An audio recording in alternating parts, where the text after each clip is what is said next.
Known to most these days for his Huffington Post articles, Lee Speigel has devoted much thought and energy to the subject of the UFO phenomenon.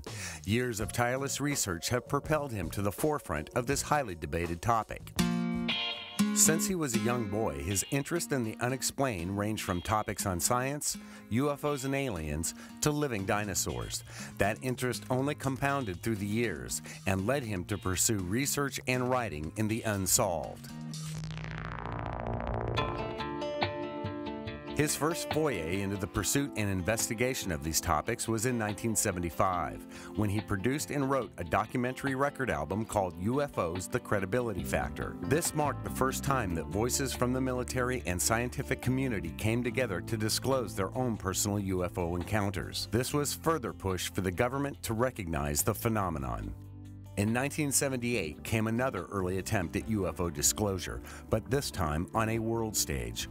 Lee became the only person in history to produce a major presentation on UFOs at the United Nations. Under the sponsorship of the country Grenada, he brought together leading military and scientific experts who urged leaders to establish an international UFO study panel. This event sparked hot debate from leaders around the world. Former British Ministry of Defense UFO Chief Nick Pope confirmed that his country tried to block his UN presentation. This presentation is still looked on as a milestone in ufology. Also in 1978, Lee became one of the first media personalities to bring public awareness to the legendary 1947 Roswell, New Mexico UFO crash. Speigel coordinated efforts with nuclear physicist Stanton Friedman and produced a week-long series of radio reports for NBC Radio that featured exclusive interviews with military personnel who were directly involved with the initial Roswell cover-up. For the next 8 years, he produced, wrote, and hosted nearly 1,500 local and national programs, including NBC Radio's UFO Reports, Unexplained Phenomena, and The Edge of Reality. During the same time, Speigel was also a feature writer for Omni magazine, including several cover stories about UFOs and cryptozoology. In 1993, he produced and wrote Lincoln's Music in America, The Classics in Space. This was a national award-winning classical musical special that focused on the search for extraterrestrial intelligence. It was broadcast over the Concert Music Network and co-hosted by Dr. Frank Drake, founder of the SETI Institute. It now lives in the permanent collection at the Paley Center for Media in New York City.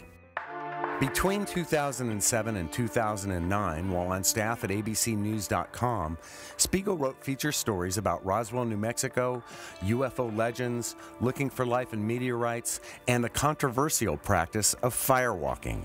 Since 2010, Lee has been informing readers by writing hundreds of stories covering unexplained UFOs and related topics with his articles posted by the Huffington Post. This past year, a section of a 2008 Air Force personnel manual, which advised pilots, radar operators, and other Air Force personnel on what to do when they encountered any unknown airborne objects, was deleted from the 2011 version just days after the Huffington Post asked Pentagon officials about the purpose of the UFO section.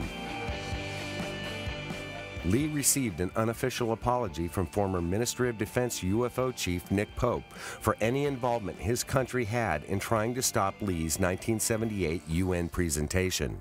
Pope also admitted exclusively to Lee that he was part of a UK government policy that ridiculed UFO reports and UFO eyewitnesses. We're looking at stills of a sequence that obviously looks like something extraordinary.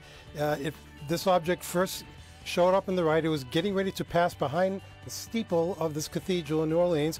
It obviously went behind the cathedral and then came out. I get contacted by the NBC cameraman who shot the video, because he said he saw my story about this, and everybody's claiming these are nothing but insects flying close to the camera. Other people were saying, no, it's aliens interested in the football game. He said, I couldn't keep silent.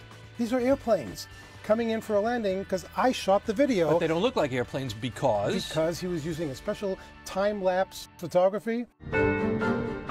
Lee's diligence to the truth is always evident. He has devoted his life to delving into the unexplained. The pieces he's researched and written have exposed the uniformed masses to an array of new thoughts, ideas, and ways to communicate them. This is why Lee Speigel is being named Researcher of the Year.